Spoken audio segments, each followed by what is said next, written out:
to the Entertainah Talkin' Sports. What is going on, football fans? Back at it with another New York Giants video. If you guys didn't notice, I posted on Instagram and Twitter. I'm going to be changing up the background. One of my subscribers was kind enough to create a number of backgrounds for the channel, so let me know in the comments below what you guys think. We'll try each and every one of them out, and yeah, we'll settle on what you guys like. But I thought it'd be cool to kind of change up the scenery, and yes, I'm still working on getting a more improved camera. But in this video, I kind of wanted to dive into free agency for the New York Giants. I did a video about a week back talking about the playmakers that the New York Giants could potentially bring in at the wide receiver position. I think we all agree that that is a very important need for this team. I'm also going to have a draft video up potentially later today talking about some players that the New York Giants may be able to pick at number 11. But in this video, we're going to be talking about the edge rusher position, which is a very popular position among New York Giants fans. Since I've been on YouTube, fans have been clamoring for the New York Giants to improve this position. Of course, our last two Super Bowls, we had names like JPP, right? Michael Strahan, Osi Umenyiora, and Justin Talkin. New York Giants fans want to get back to that. They want to have that pass rush. This year, the New York Giants did have 40 sacks, which was an improvement over the previous season, in which I think they had 32. But it came from all over the football field. The majority of them actually came from the interior part of that defensive line. Leonard Williams having 11.5. Dexter Lawrence, I think, had 4. Dalvin Tomlinson had 3.5. Those three players alone made up for half the sacks that the team had. In addition to that, Blake Martinez up the middle, I think, had 3 or 3.5. Peppers had 2.5. The only guy in the outside linebacker core that had any amount of significant amount of sacks was Kyler Fackrell, and we'll get into him in this video because he's actually a pending free agent as well. The New York Giants only signed him to a 1-year deal, and we'll see how, if they bring him back. But obviously, the big name is Leonard Williams. The other guys I want to point out that will be back, hopefully, and healthy, will be O'Shane Ximines and, of course, Lorenzo Carter. Carter got off to a nice start for the New York Giants, but I don't think a lot of us really view him as a huge difference maker at that position. He's a versatile piece that you can move around. Leonard Williams is the biggest free agent for the New York Giants, and he just so happens to be a pass rusher. The guy had 11.5 sacks this year, a career season. His career high before that, I think, was 7.5 with the New York Jets. The year the Giants acquired him, he only had a half a sack, got a ton of pressures. I think he actually led all interior defensive linemen in that department.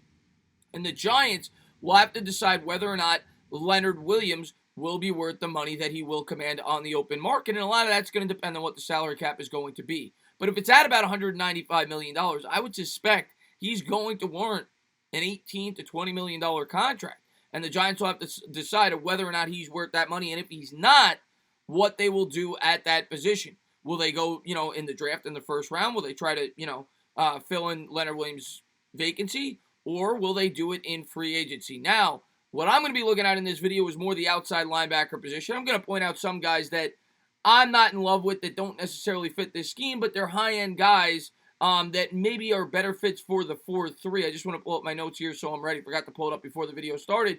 But there's a number of high-profile free agents. One guy that really tickled my fancy, and I'm going to get into him a little bit more, is Justin Houston. And some people may scoff at that, but you got to realize we don't have an empty budget, right? Everybody's going to want Shaq Barrett, and I'm going to go over him in this video, but we also have to work within the constraints of the budget. And a guy like Justin Houston may make a lot of sense, and I'm going to get more into it throughout this video. But some other guys that I'm not going to really dive heavily into are Trey Hendrickson. He actually had 13.5 sacks with the Saints. He's more of a 4-3 lineman. Ryan Kerrigan is an interesting guy from the Washington. He's older. Maybe you can get him on a cost-effective deal. But again, he's more of a D-end. He's played outside linebacker before. Stands at 6'4", 265. He had 5.5 sacks this year. And obviously, we know him as Giants fans. He always seems to kill the Giants. Carl Lawson's another guy. He actually had a high PFF grade at 76. He had 6 sacks. But again, more of a 4-3 defensive lineman, 6'2", 265.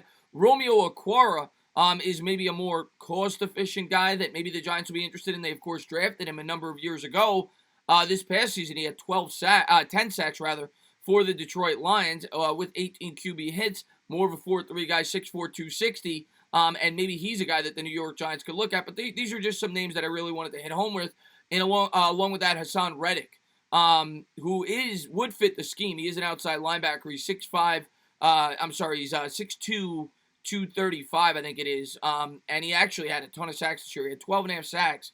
But 5 of them, of course, came in one game against the New York Giants. And until this year, he was kind of a letdown throughout his career. He's got 20 career sacks, 12.5 coming in this season, 5 of which came against the New York Giants in that one game. That's 25% of his sacks for his career came in that one game. So Reddick is not really a guy that I think demands a high salary. He does fit the scheme. Maybe if you could bring him in on a pretty cost-effective deal, it would make sense. But those are just some names I really wanted to hit home with. Kyler Fackrell's the other guy. And Fackrell's a guy, if you could get him back on a cheap deal, I think he's a guy you should show interest in if you're the New York Giants. He fits Patrick Graham's scheme.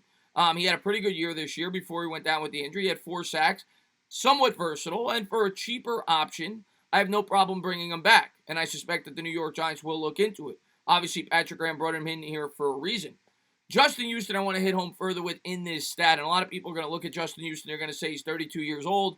What are you talking about? Well, he'd be a short-term commitment, and he's still a productive player. He had 8 sacks this year. And when you look at the highest pass rush win rate, he was 6th in the entire league, 25%. T.J. Watt, Jerry Hughes, Myles Garrett, Brian Burns, and Joey Bosa were the only players above him in that statistical category. Chase Young, J.J. Watt, Harold Landry, and DeMarcus Lawrence filling out the top 10, and he's the only free agent that falls on this list in terms of a prominent free agent that is in the top 10. So Houston may be a guy, if you could get him on the right deal, that could make sense for the New York Giants. He'd play that outside linebacker position. He's a veteran. He's been in the league. He'd add veteran leadership and would help get after the quarterback. He's coming off a 2-year, I think a $22 million contract. I would think he'd want something in that ballpark with the Giants if he were to sign her or anywhere. Expect $9 to $11 million for a guy like that on a 2-year commitment that you might be able to get out after 1 year. So he's somebody that I really wanted to point out in terms of a cost-effective option. Now we're going to go into the bigger name players. Matt Judon, and this is his estimated worth, according to Spot Track. Take that for what you will. Some of them, to me, seem way undervalued, way overvalued. Judon, of course, was franchise tagged by the Baltimore Ravens this past year. Was a guy that the Giants were rumored to potentially have interested in last year's free agency period. They have him at 15.6. We'll have to wait and see if he hits the open market. I think there's a good chance he could, because when you look at the numbers, he's not coming off the best of seasons. I don't think the Ravens would franchise tag him again.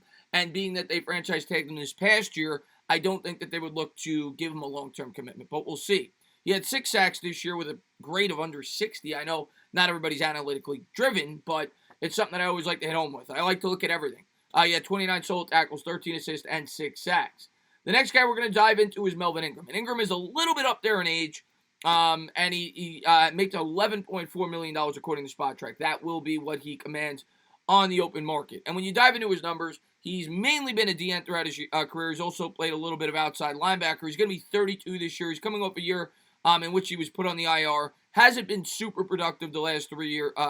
2018, he had 7 sacks, made the Pro Bowl along with 19. And he's always been known as a very good player in the NFL. But he's coming off an injury. He's going to be 32 years old. I'm not really in love with him. I would much sooner go for a guy like Justin Houston on what would probably be a cheaper contract, and if not about the same amount. So I'm not in love with Melvin Ingram. To me, he's a name at this point in time. The next guy we're going to talk about is Shaq Barrett, and Shaq Barrett is probably the highest profile guy of all the edge rushers. And a lot of New York Giants fans have been all about him that I talked to. They want the Giants to bring in Barrett. I remember I really liked Barrett 2 years ago when he was a free agent from the Denver Broncos. And then the Bucs signed him on a 1-year deal in which he had the year that he had last year, 2 years ago rather, where he had like 20 sacks. Then they franchise tagged him this past year, and now he's set at the open market. And we'll see if the Bucs retain him or not. He didn't nearly, match the sack total the year before. He had 8 sacks this year, 42 solo tackles, 2 forced fumbles. He did have, I think, 41 pressures, which I think was top 10 in the league. Had a grade of about a 71 in the PFF mark, but they did use him a lot more in coverage than the previous year. They had him doing different roles. Shaq Barrett is definitely probably the highest end edge rusher that will hit the open market when you factor in age and everything else. Next guy we're going to talk about is Yannick Ngakoue, a player that a lot of people were in love with, New York Giants fans, where he ended up playing for 2 teams this year. His market has gone down. If you remember last year, a lot of people thought he'd make $19 to $20 million. Got the franchise tag, got traded by the Jacksonville Jaguars. Now, Spot Track has him at about $15.5 million. One thing I've always said that he's really good at, and you saw it again this year, he was tied for 3rd in the league in forced fumbles with 4. He's known for that. He had 7 sacks, along with 16 total tackles with a grade of 69, playing for 2 different teams. He's a good player, very good player. The question is he worth the long-term commitment, and will the New York Giants be willing to give it to him? Will they prioritize that position? But he's definitely a name that, a lot of people will keep their eyes on. Next guy we're going to talk about is Jadeveon Clowney, and to me, this seems a little bit under what his value would be. He's still a prominent name. He's still a guy that makes impact when he's in the game from time to time. He's definitely a super talent, but he's never really lived up to that. I think he's only had one double-digit sack season, maybe not even. Maybe 9's his career high. I didn't even jump into the numbers because he was really hurt this year. Didn't play that much, but he's a guy that maybe you could get on a short-term deal for $7 to $10 million. They have him at 6.5. I still think that's a little bit undervalued. That's a guy maybe you keep your eye on. This is a guy that I'm interested in. Floyd from the Rams. He also played for the Chicago Bears, and the New York Giants almost drafted him, if you remember, back in 2016. We ended up, I think, with Eli Apple that year. He has a market value of $13.1 million. He fits the scheme very well, and he's coming off a very strong year with the LA Rams in which he had 11 sacks, 1 forced fumble, 45 combined tackles with a grade of 69. He's still pretty young, was drafted in 2016. So that's a guy that maybe wouldn't command the highest end of a guy like Shaq Barrett. Maybe you get him in the $12 to $14 million range and you could get a 3 or 4 year deal, being that he's still relatively young in age. But in the end, do I think the New York Giants are going to go out there and spend, a boatload of money at this position? Probably not. I think that they're going to look to bring back Leonard Williams. We'll see what they decide to do with Dalvin Tomlinson, who I didn't even bring up in this video because he's more of an interior nose tackle. But we'll have to wait and see how it all plays out. In the end, I think Leo will be back, and if they are to bring in anybody, I think it'll be a short-term deal, kind of like what they did with Kyler Fackrell this past season, and maybe it'll be Fackrell. And if it's not Fackrell, maybe it'll be somebody like I noted, like Justin Houston. We'll have to wait and see how it all plays out, but I wanted to go over all the big names for you guys. Going to try to have a video up on the draft soon, guys, possibly today. But, as always, if you liked what you watched, please subscribe. Drop a comment. Maybe give me a little thumbs up. Cheers.